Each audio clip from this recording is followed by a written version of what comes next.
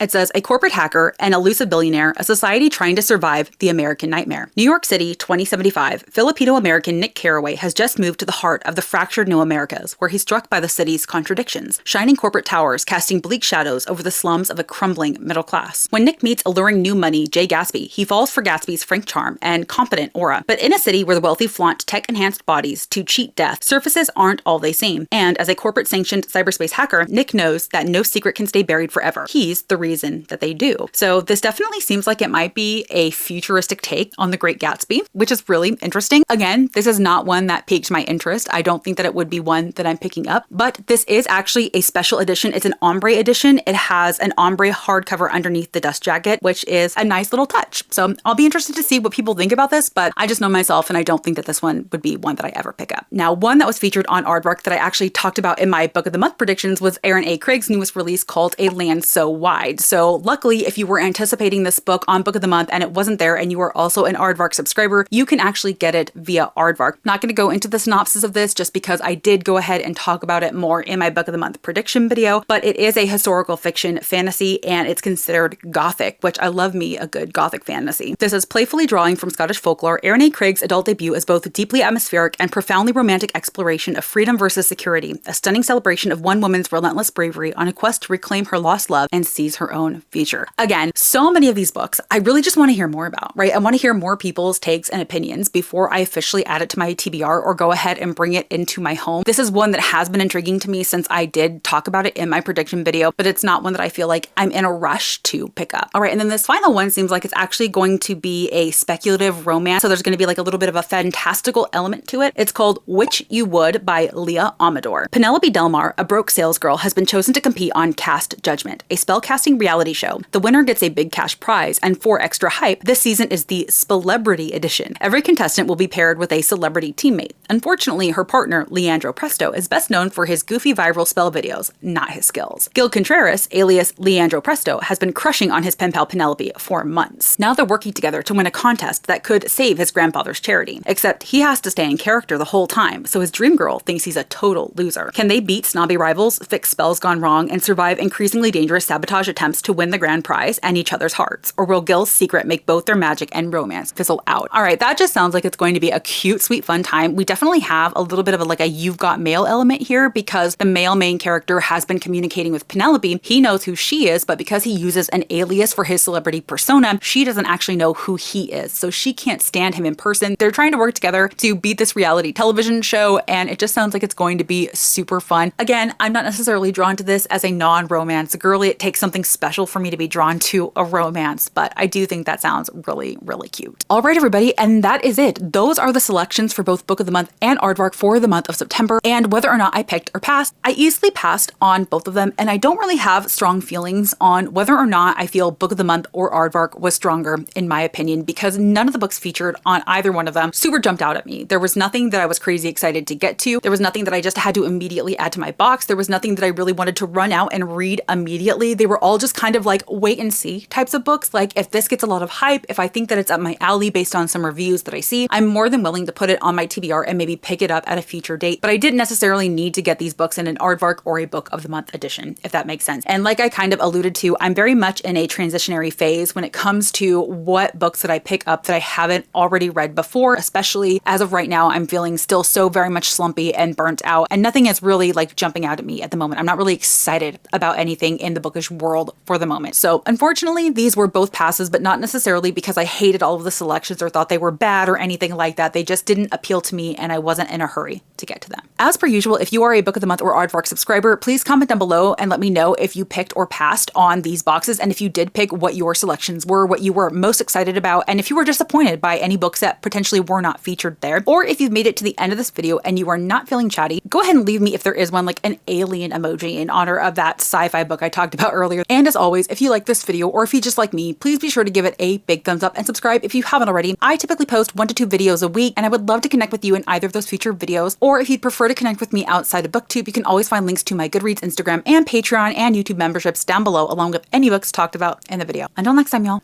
Bye.